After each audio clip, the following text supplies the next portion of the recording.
Hey guys, it's HMK once again bringing to you another Legend of Zelda video, but this is going to be a very special video as I've got a very special guest along for the ride. Everyone please welcome Macintyre Productions. Hey guys, what's going on? I'm actually pretty excited to be on this. HMK is a pretty good friend of mine and I'm glad to be on this video, so yeah. Very cool, bro. Today we're going to be discussing aspects of the Legend of Zelda Timeline. Now, back in the day when Zelda games were to come out every, couple of years, a lot of people were discussing and debating what the timeline actually was. And now, in recent years, we finally have a solidified timeline.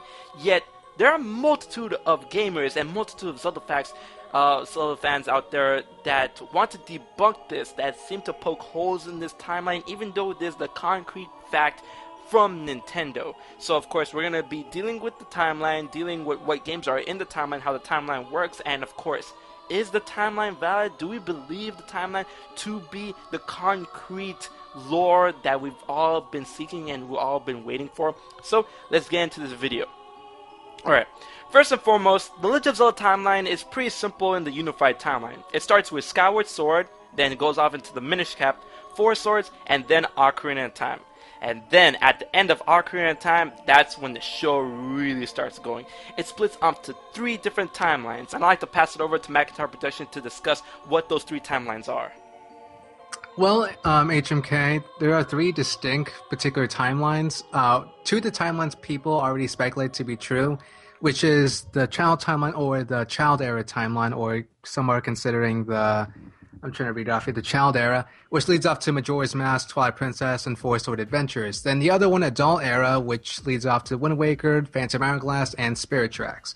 And then the third timeline that really surprised a lot of people was the Hero's Downfall timeline, where Link miraculously dies sometime in the events of Ocarina of Time, which leads to Link to the Past, and to the Oracle games, Link's Awakening, and the original Legend of Zelda 1 and 2. Yes, now we have all the established timelines in there. It seems that Nintendo is going with this timeline. It's solidified, and with the release for A Link Between Worlds, the Link Between Worlds actually falls into the Hero's Downfall timeline, which comes after Link's Awakening and before the original Legend of Zelda. So it seems that this is the strategy Nintendo is going with. Now, a lot of people, like you said, has been very surprised with the third timeline, the third universe within the Zelda chronology after Ocarina of Time, in which Link falls in the final battle against Ganon. Now, this is the point in the timeline, the whole scope of the timeline, where a lot of people love to poke holes through, because it says that in A Link to the Past, Ganon had completed the entire Triforce. And they said that Ganon rose from literally nothing. He was the prince of evil that came to claim the Triforce for itself, and then that's what led to the Imprisoning War, and then Ganon being still within the Dark World, which was the Sacred Realm change from him obtaining all 3 pieces of the Triforce. Now, in order to scoot that after Ocarina of Time, a lot of people believe that would take place in the distant future in the Child Timeline after Four Swords Adventures. But at the same time, they thought that Four Swords Adventures was sometime after Four Swords. But this whole deal with the timeline, do you think it's legit? Do you think it's real? I mean, of course, we've got confirmation from Nintendo. Do you think it's the real deal? Well, there is a lot of debate going on with this. Before I give my own particular definitive take on it, I want to kind of bring in both sides of the argument here. You have one side, people that really want to defend this timeline. After all, it did come from Nintendo after all, and it's official in that entirety. That is a fact. And on the other hand, you have people saying that this timeline only came how many years ago? I forgot. It kind of eludes me. But before that, there was a lot of speculation on how the Zelda times fit, and there was just speculation that Nintendo just likes to dish out Zelda games in no particular order and just dish them out. And people tried fitting in lines together, tried to make a cohesive plot out of the multitude of games. But ultimately, I believe that when Nintendo first came out with the first Legend of Zelda game, I kind of find it hard to believe that they had all this plot and vision at that time. Because at the time, it was pretty much just a Link, or not even Link. I don't even know if he was called Link at that time. But you have this little fairy boy just going around just slaying monsters, and that was pretty much it. You had Ganon, of course. But I kind of find it hard to believe that was there was this whole plot entitled with this whole thing. And so I could understand that Nintendo didn't really have this whole grandmaster scheme, or like he pulled off a George Lucas here. But like I could definitely see where they're going in that aspect. My particular take on it is that Nintendo is really trying to retcon all the original cohesive story into everything and try to fit everything together into a nice plot. Because there was, prior to the official timeline getting released, there was a high demand, like, what is the timeline?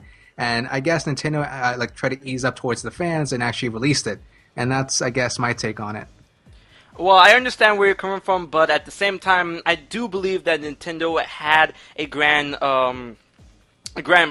master plan for the Zelda timeline, because at one point, I forgot who it was. It was an interview with either Shigeru Miyamoto or Eiji Aonuma, where they said they had the Zelda timeline on a computer, you know, in the depths of the Nintendo base, which, you know, they plugged in every Legend of Zelda game. And they did say that with each story at the end of the game, you know, at the end of the development, they do their best to plug the stories within the Zelda timeline. And of course, they kind of build the stories around that. And I see where people are complaining about, because, you know, oh yeah, this is the timeline we thought it was. And I feel that a lot of people are, you know, pretty much butthurt that, you know, their timeline wasn't legit after all these years of speculation. But at the same time, I like to get down to the nitty-gritty of the story itself of The Legend of Zelda. Now, like I said before, A Link to the Past being right after Ocarina of Time is the one that, you know, a lot of people didn't like. They thought that A Link to the Past took place way afterwards, at some point after the Child Timeline, or some theories go off after the Adult Timeline, after this whole Spirit Track fiasco, where they discover a new Hyrule. But I don't think that's the deal. Now, of course, in Ocarina of Time, this is how the timeline breaks into three parts. In Ocarina of Time, when Link defeats Ganon, the future he made going into the future is what, you know, creates the adult timeline. And when he leaves that timeline, it goes on without him, leading to the fall of Hyrule and the whole flooding, the Great Flood that resulted in the Wind Waker. Now, with Link going back in time to his childhood and reliving his childhood, he what's the word? I'm gonna edit that out. He systematically rewrote the timeline for his own time, leading into the events of Majora's Mask, Twilight Princess, and Four Swords Adventures. And that makes sense, but the whole downfall time is like a really big what-if timeline if, you know, Link did fall against Ganon in the final battle, which was a possibility, and I guess that's where a lot of hate comes from. And in the story for A Link to the Past, it did say, you know, the whole reason for the Imprisonment War was because of Ganon, you know, getting all three pieces of the Triforce. And they had to find a way for Ganon to get all three pieces of the Triforce. Because if he were just, you know, simply were to get all three pieces of the Triforce in some sort of prologue bullshit, and then it's like, you know, here it is, there goes Link to the Past, I wouldn't have liked that. I liked the fact that they explained that this is how he got all three pieces of the Triforce. He did defeat Link in a what-if storyline, and that's how he got the Triforce of Courage and got the Triforce of Wisdom. But, you know, the whole backup plan with the Sages and the Knights of Hyrule, they were able to trap Ganon within Dark World, aka the Sacred Realm. Now, of course, like you said, there's a lot of retconning going on, because they did say in A Link to the Past that the events of Ocarina of Time, well, they didn't specifically say that the events of Ocarina of Time held no basis on A Link to the Past. They just said that in A Link to the Past, you know, this was the evil, this was the dire evil that really rose to prominence out of nowhere, the evil of legend that, you know, shouldn't have a backstory. But of course, you know, it did talk about Ganondorf, Dragmire, Ganon the Enchanted Thieves, Mandrake, Ganon, the whole shebang, with the Western release of the instruction booklet. But I do agree with you where I feel that they're doing a lot of retconning, especially with the Master Sword and A Link to the Past, because they did say that the Master Sword will not, you know, be drawn again, that it sleeps forever at the end of A Link to the Past. However, in a later game, A Link Between Worlds, there we go, we draw the Master Sword again. So I do agree that there is retconning going on, but do I find it as a problem? I don't think so. What do you have to say about that? Well, in terms, I guess this is where I kind of draw my whole argument that Zelda fans kind of pondered with. The thing is, I kind of believe, well, a large, by and large, of Zelda games kind of are each to their own. And what I mean by when I'm saying that is that very rarely do you see Zelda games kind of are like very, very, I guess, similar to each other. I guess it kind of leads into the whole form of the Zelda series, which is probably in another video. But the whole, I guess, synopsis of this whole thing and how it ties together is that Zelda games typically just, I don't want to say they're really evolutionary or it's more like revolutionary in a sense. That, for example, Link to the Past, it kind of like brought more elements up to the first Legend of Zelda, and then obviously Ocarina of Time was the first 3D Zelda. Personally, each Zelda game has its own, I guess, identity in a sense. You have Wind Waker for obviously his whole sailing mechanic, and Majora's Mask is obviously, it does take elements from Ocarina of Time, but it does have a more, I guess, cynical story behind it. And the thing is, what I'm trying to get to the point behind this is that each Zelda story is its own, and of course there are tie-ins to other games, and for example, Majora's Mask, Link Between Worlds, and well, not that, those particular games, Link to the Past, and Wind Waker and Phantom Hourglass. But by and large, I believe every single Zelda game is its own unique artwork and its own story to go package together. The thing is, when a lot of Zelda fans kind of like try to fit these pieces together like one grand scheme, but honestly, like if you try to fit the Zelda timeline into one cohesive timeline, then there has to be an ending, in which I don't really see there has to be an ending in this timeline. And in my mind, this whole timeline thing it's going to keep on going for sure. Like I could definitely see more games being implemented in each particular timeline, but if you have a timeline, that implies there's an ending, and then I'm sure most Zelda fans don't want to see an ending to the Zelda series. And so what I mean by saying that is that obviously there's going to be Zelda games, but each Zelda game is going to be one to its own, have its own particular plot and its own plot and narratives and other mechanics that are native to its own. And that's what I really want to get into that in terms of the Zelda timeline. I guess pretty much each Zelda game has its own unique flair. I guess that's what I'm trying to get at here. And I totally agree with you. That's the beauty of Legend of Zelda games, and that's why I love about Legend of Zelda games. The fact that each of the games have such a great story in its own right, but at the end of the day, each story is just a small piece of something grander, something bigger. Each story is a great narrative on stand its own, but they all run together in a great tapestry, which is the Zelda timeline. And that's why I appreciate about the Zelda timeline. I'm glad that something out like this is out. And I've reviewed the entire Zelda timeline, and if people continue to be butthurt, then so be it. But I believe that this Zelda timeline is optimal. And like you say about if there is a timeline that has to be an ending, I think this is an ingenious way of there not being an ending, because there are so many possibilities when it comes to the Zelda timeline, when it comes to future Zelda games. Nintendo could put a game within the unified timeline, they could put a game within the child, the adult, or downfall timeline. There are so many possibilities. Nintendo has created basically like an open box that they can keep filling stuff in repeatedly. They've created like a magic satchel for themselves, like from the Zelda games. They created a magic satchel for themselves for Zelda games, and I think that was an ingenious way to do it, because of course if we have a chronology of games which goes down in one line, there has to be an ending at some point, otherwise it's just gonna get stale. Now here's another piece of this video that I like to talk about with you, Macintyre Productions. It's very, very interesting. When it comes to Zelda timeline, it's been one unified timeline up until Ocarina of Time. For a refresher course for fans out there, Skyward Sword was the beginning of the Zelda timeline, where the Hylians, or I should have said the descendants of Hylia, they rose up to Skyloft to experience protection from the demons that ran amok on the surface world. After the game's events, the Hylians, or the Skylofters at the time, they returned to the land and eventually established the Kingdom of Hyrule, which led on to the story of the Minish Cap, which the Kingdom of Hyrule was established, and then introduced the villain and the travesty known as Vati. And after Vati was sealed within the Four Swords, which was originally known as the Big Quarry Blade, it led on to the game Four Swords, which continues the story of Vati, even though it was a much, much shorter story than any other Zelda game. After that, then Ocarina of Time, the big Legend of Zelda game, the Ocarina of Time decided to follow, and it introduced many, many aspects to the Zelda lore, including the sages, the Master Sword, the rise of Ganon, and of course the takeover of the Sacred Realm and the Triforce as a whole when it was introduced in Skyward Sword. Now, after that, of course, the Zelda timeline split. But the question I want to ask to you, and of course ask to the viewers, is what do you think is the optimal Zelda timeline after this? Because of course we had one timeline, and then of course it splits into three. And in my opinion, each timeline experiences its own level of tragedy, more so than others. But what timeline, if you had to choose one, is the most optimal timeline?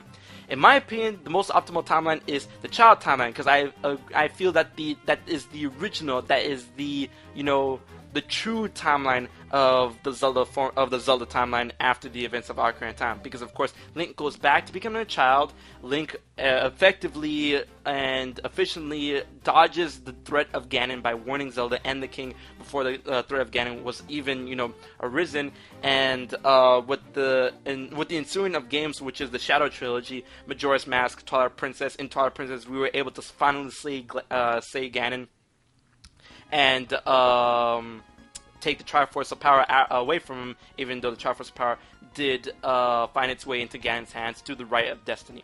And of course, in Four Swords Adventures, we did end up sending Ganon once again into the Four Sword after destroying Vati once and for all. And I feel that's the most optimal timeline because, of course, after all this, Hyrule stays intact. It doesn't decline. The Triforce is somewhere within the world, but it's somewhere safe. It's not in the hands of Ganon. We do know that Triforce of Courage and Wisdom are probably in the hands of Zelda and Link's descendants. But, of course, with the Triforce of Power still looming around, that gives the great chance for more games about the Triforce, Hyrule, and the story of Link, Zelda, and Ganondorf, if they decide to release him from the Four Sword fate that he experienced in Four Sword Adventures. However, for the adult timeline, I feel that's a very, very tragic timeline because, of course, the Hyrule that we all know and love did cease to exist after it was flooded, and then by the time of Spirit Tracks, we did find a new Hyrule, but of course, in this new Hyrule, the Triforce is absent, there is a new princess, a new kingdom, a new threat with the whole threat of Maladus and the whole deal with the Locomos and stuff.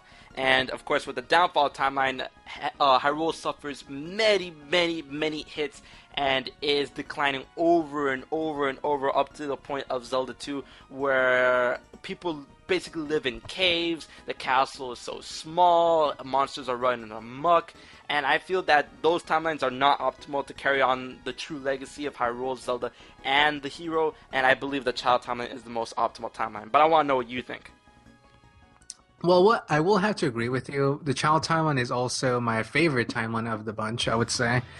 And particularly, I think I would like to think each of the timeline pairs off towards Ocarina of Time's particular endings. And what I mean by that particular statement is that, let's say, beginning at the child timeline, Link goes back in time as a child and he returns to his life as what Zelda told him to do, right? And then from the events of Majora's Mask, and I guess Twilight Princess does forebode to it in a sense, is that Link, or the hero of time, that particular Link, I guess felt a bit depressed. And I know there's a lot of speculation whether or not the hero Shade is actually a Link, and there's a whole debate going on there. But there's this whole speculation going on that when he returned back to his original time, he wasn't recognized for the hero he was. And it leads towards this whole spiraling of, I guess, depression, because arguably the child timeline is the darkest of all of the Zelda timelines, I would say. And at least the whole theme of finding what a hero is, and obviously Twilight Princess, you had that particular Link, or the Twilight hero, I think that's what his name is, and then he rose up to prominence, and so on and so forth. In the adult timeline, I would say there's no Link in that particular timeline since he went back in time, and Hyrule was, I guess, barren with no hero, and as a result, because it was barren with no hero, he just got flooded. And then, and of course, with the other timeline, the downfall timeline, where the hero actually fails, and then the entire kingdom of Hyrule just becomes a wasteland, essentially. And then, of course, and it leads off to the first Legend of Zelda and Zelda 2, where you just stated that people were just living in caves, and it was just pretty much chaotic. And so, of the three, I would definitely say plot-wise, it would make more sense if the child timeline was the direct cause. Because, of course, Majora's Mask is a direct sequel of Ocarina of Time, so it would make sense. Yeah, man, I totally agree with you when you, talk about these timelines and, without a hero, what is a hero, searching for a hero, timelines without a hero, and all that good jazz. But I'm pretty sure that we covered everything that we set out to cover when it, comes to the Zelda timeline, theories, butthurt fans. Is it valid? I do believe it's valid, and I do think that you agree with me in, it being valid. Whether or not if Nintendo, decides to put all this together at the last minute or had it a grandmaster plan, that's the subject for another video. So I'd like to thank Macintyre Productions for joining HMK in this awesome hardcore Zelda discussion topic video about the Zelda timeline. And if you like this video and if you're a huge fan of Legend of Zelda, go check out Macintyre Productions YouTube channel. We have another video discussing the Zelda formula, so be sure to check that out. And if you like this video, don't forget to like, share, subscribe, all that good jazz. And until the next video, this has been Macintyre Productions and HMK. And we will check you guys later.